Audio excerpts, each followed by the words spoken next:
I want you to imagine just for a second that you are walking into a courtroom. Right. And the stakes are incredibly high here. Exactly. It could be a dispute over your business or your property or maybe even your personal freedom. And you look up at the bench and you realize the judge deciding your fate is actually using an artificial intelligence system to help process your case. Which, I mean, that is a scenario that is rapidly moving from some distant hypothetical straight into the everyday reality of our legal system. AI is already drafting summaries and categorizing evidence. Yeah, it's everywhere now. Yeah. But if you were standing there looking at that judge, you wouldn't just want the AI on their desk to be incredibly smart. No, definitely not. You would absolutely demand that the judge knows exactly how that specific AI model works, right? Like you would want to be certain they understand its flaws, its blind spots, and the protocol for when it inevitably makes a mistake. Because an incredibly powerful computational tool in the hands of someone who doesn't understand its underlying mechanisms, that's a massive liability, especially when justice is on the line. Yeah, the tool is really only as reliable as the human operating it. Exactly. And that actually brings us to the core mission of our deep dive today. We are looking at the Supreme Court's proposed AI regulations for the judiciary. We're specifically zooming in on Chapter 8, so that's sections 49, 50, and 51, along with some really interesting commentary from Navi. And the fascinating thing about this source material is that it's not a technical manual. It's not about neural networks or coding architecture or anything like that. Right. It's entirely about the human element. It serves as this comprehensive roadmap for how the justice system plans to build mandatory human competence around artificial intelligence. Because the primary focus isn't the technology itself. I mean, the technology will inevitably change. Oh, yeah, constantly. The focus is on the humans operating it, creating a framework where the people inside the courtroom remain the ultimate arbiters of justice. Okay, let's unpack this. Because before anyone can utilize a powerful new tool in a high-stakes environment, I mean, the institution has to mandate formal training. Right. You can't just hand them the keys. Exactly. So we are looking at Section 49 of these regulations, which basically functions as an AI driver's license for the judiciary. I like that analogy. Section 49 lays down a very firm, non-negotiable mandate for training.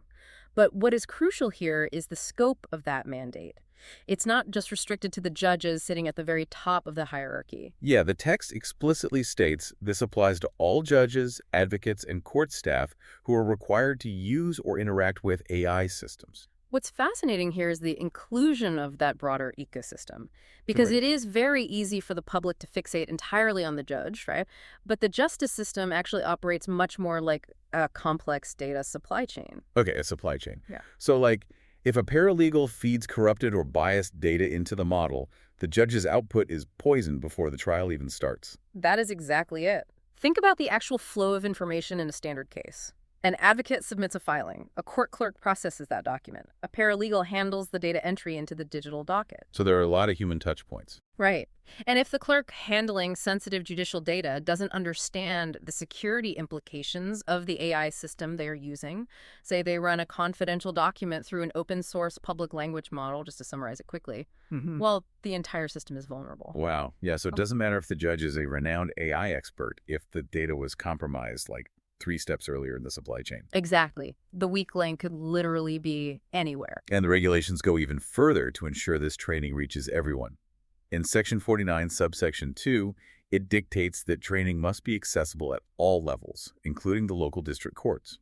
And it specifically mandates that the training must account for linguistic diversity.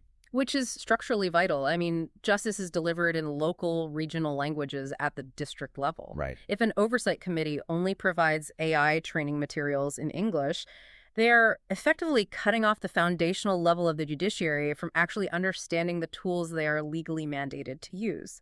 But translating complex technical AI concepts into regional languages, that sounds like a massive logistical hurdle. Oh, it's a huge hurdle.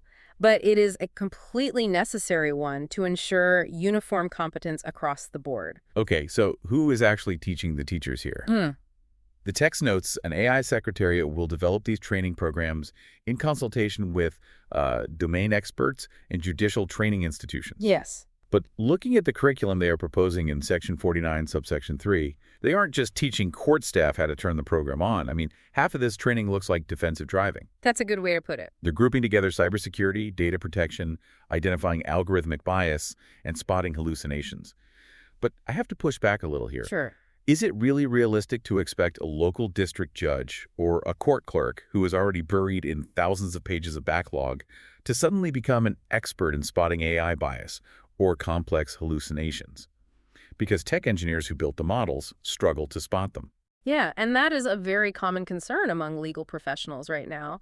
But the expectation isn't to turn judges or clerks into software engineers or data scientists. Okay, so what is the goal then? The goal is to create informed skeptics. Informed skeptics, meaning they don't necessarily need to know how the code works, just how it breaks. Exactly. Because an AI hallucinating lines of code in a tech startup is one thing, but an AI hallucinating a Supreme Court precedent in a criminal trial, that could wrongfully send someone to prison. Wow. Yeah, the stakes are completely different. Right. So if a judge doesn't fundamentally grasp that generative AI systems have this mathematical tendency to sometimes invent plausible-sounding case law, they might just accept a fabricated citation as fact. So the training is really about ensuring the judge's human verification outpaces the AI's generation. Yes, it is about maintaining human critical thinking so they independently verify the output every single time. And they also have to understand the legal and ethical framework governing AI, specifically regarding the rights of the litigants.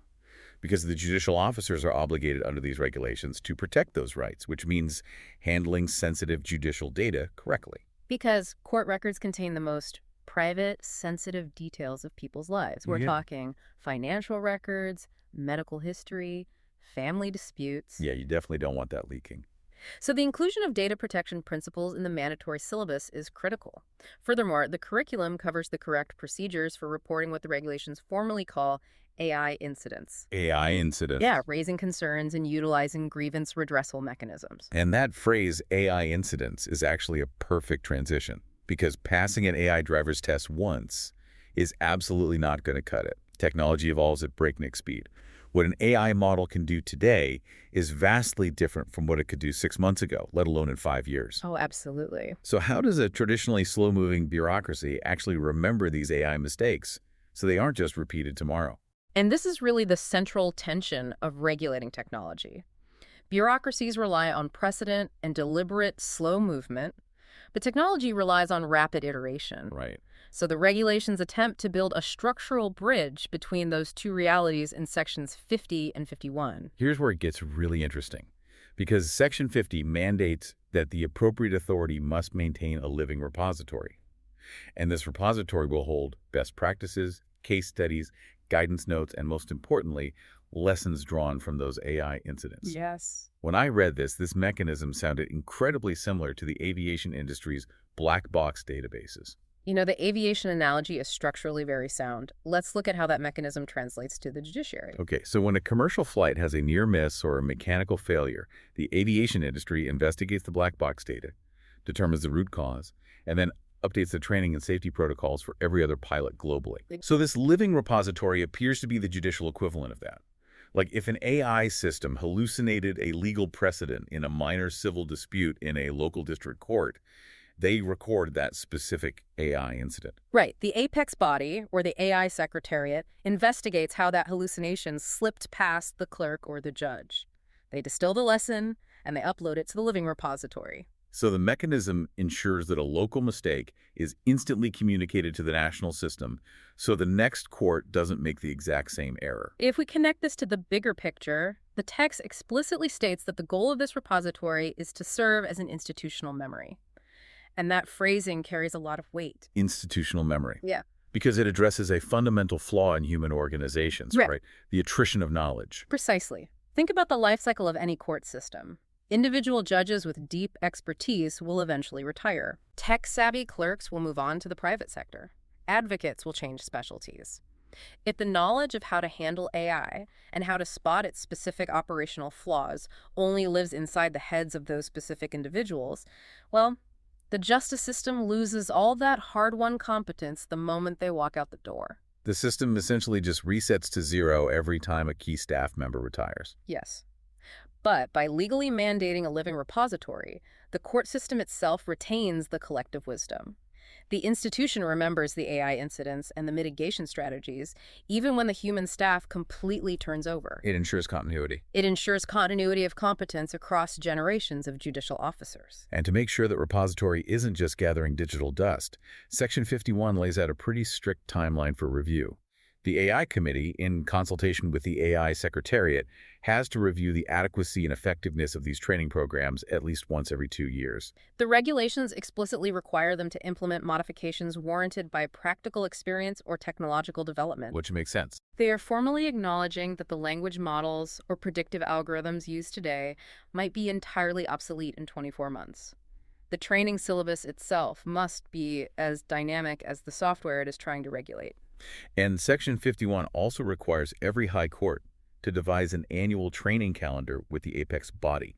So it's a relentless, ongoing schedule to ensure sustained and updated competence. Absolutely. Okay, so we've established how the courts train their staff and how they build institutional memory to learn from their mistakes. But let's put ourselves back in the shoes of that person standing in the courtroom. The litigant. Yeah. What happens to the litigant when the mitigation strategies fail? Like, what happens when an AI system actually causes real, tangible harm to a person's case?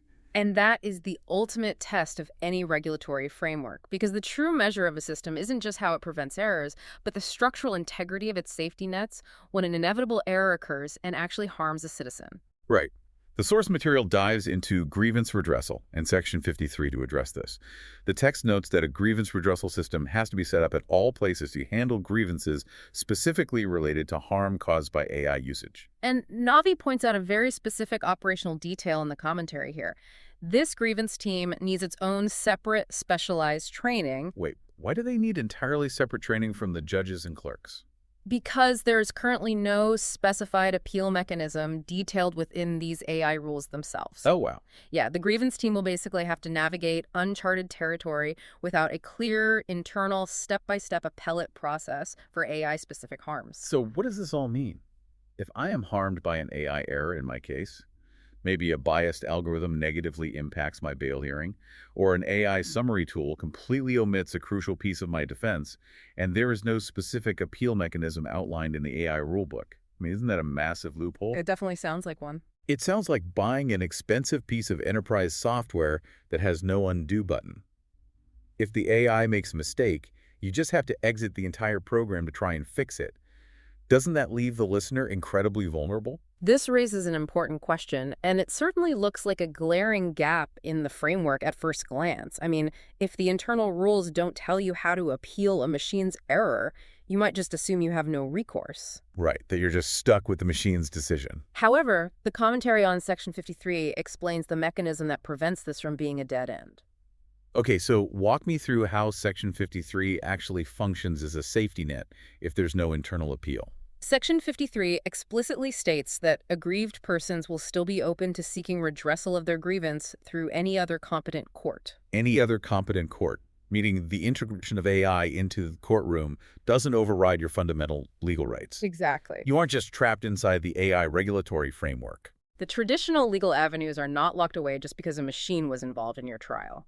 And Na'i's commentary points out a highly specific practical example of this mechanism in action, which is the DPB TDSE ATSC route. Okay, that is a very dense acronym. Unpack the DPD TDSE SC route for me. Like, how does that actually work in practice? Sure. It stands for the Data Protection Board, which appeals to the Telecom Dispute Settlement and Appellate Tribunal, which can then ultimately be appealed to the Supreme Court. Wait, taking an AI error from a local court all the way to a data protection board and eventually the Supreme Court, why would a data protection board be the right venue for a bad legal ruling?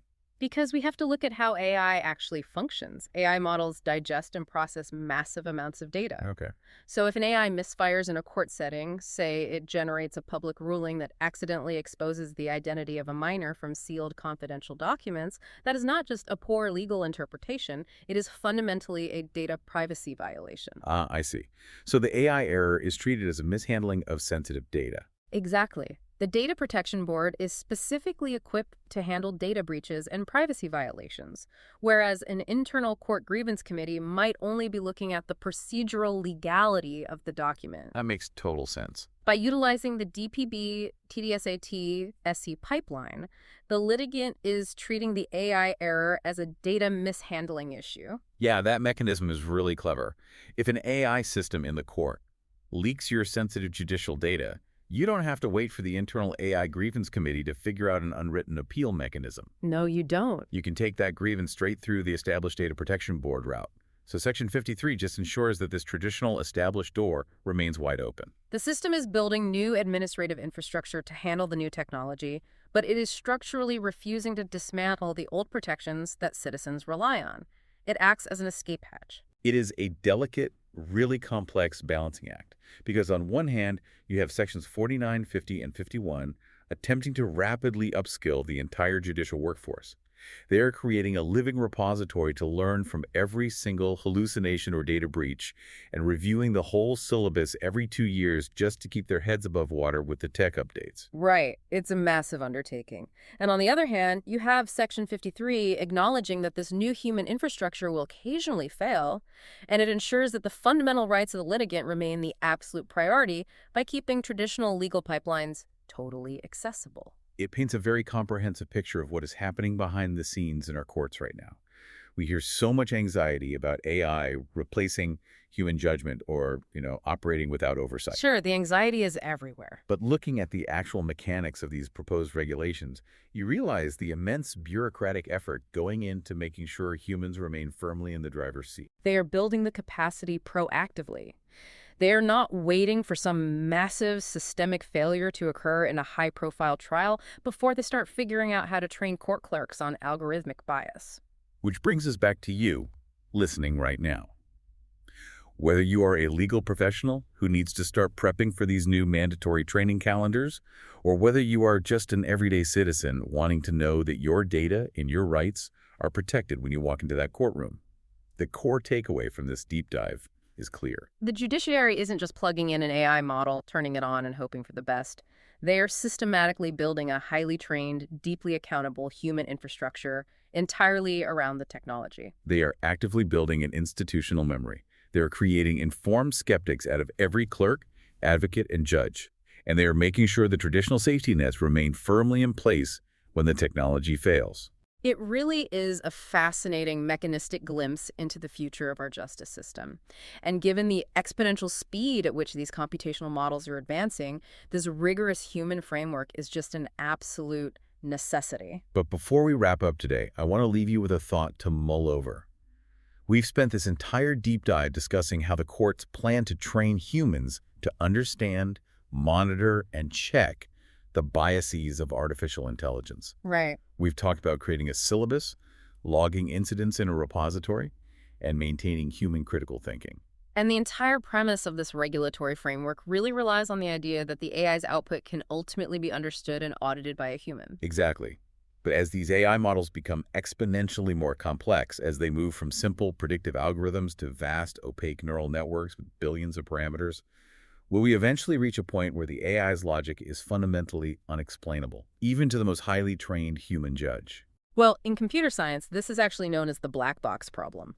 It's a scenario where an AI model arrives at a specific conclusion, but the internal pathways it took to get there are so insanely complex that even the engineers who created the system cannot fully retrace or explain the logic. So if we reach that point in the legal system, if a human judge, armed with all the Section 49 training in the world, can no longer truly understand or explain the reasoning behind an AI's output, what happens to justice? It's a terrifying thought. How do you uphold the law or explain a ruling to a defendant when the logic behind the decision is just a mathematical mystery? Something to think about the next time you picture that courtroom of the future.